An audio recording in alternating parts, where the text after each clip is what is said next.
The return to certainty. Commanding the far shore. What if I told you that one of the biggest mistakes one can make on the Zen path is thinking that just getting to the far shore is the goal? Not because it isn't real, not because it isn't worth reaching, but because reaching it once isn't the same as commanding the crossing. Let's get right into it. At some point in your journey, after doubt, after confusion, after that first real contact with stillness, you probably did what almost everyone does. You embraced a framework.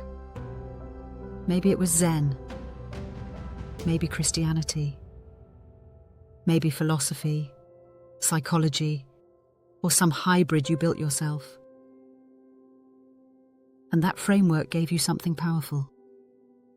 A picture of that thing in Zen that we call the far shore. Clarity, stillness, truth, love, freedom from the constant noise, a way of being that actually works. And for a moment, maybe even more than a moment, you touched it. But here's the problem. Touching it once is not the same as being able to return. And that's where most people stall out. They become collectors of experience, tourists of stillness. They know what the far shore looks like, but they can't get there when it matters. So the real question isn't, have you been to the far shore? The real question is, can you make the crossing on demand?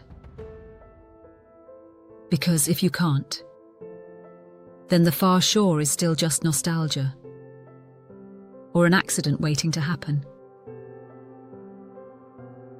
In Zen, there's a famous paradox. The wind is always present, but if you want to feel it, you still need the fan. That fan, that's your practice. That's you, boat.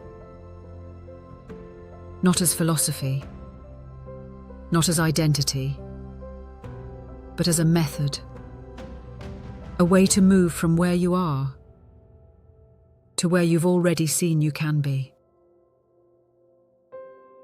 And here's where things get real. Commanding the far shore isn't accidental. It's intentional. But most importantly, the far shore doesn't come to you. You must do the crossing, and that crossing comes down to three things.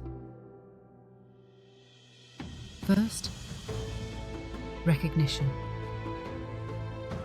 You have to notice when you've drifted, when you're caught, when you're reacting, when you've left the far shore behind. And if you're honest, this is where most people fail. They so seldom stop to open their eyes and simply take a look around. The second characteristic of crossing, starting out. This is where practice earns its keep. Posture, breath, attention, inquiry. Whichever method you use, this is where you use it. Not when it's convenient, not when it's peaceful, but right in the middle of the noise. The third characteristic of crossing, letting go.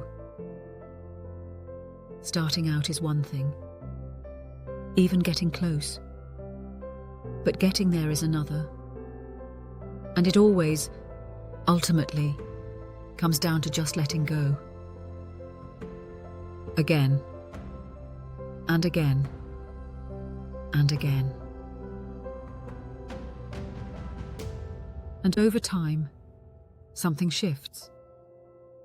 You stop hoping for clarity and start making it happen. You stop waiting for the right conditions and start across anyway. Eventually, you don't just visit the far shore. You begin to command the crossing. Not perfectly, not permanently, but reliably. And that changes everything. Because now, practice truly begins. It's not something you argue for. It's not something you defend.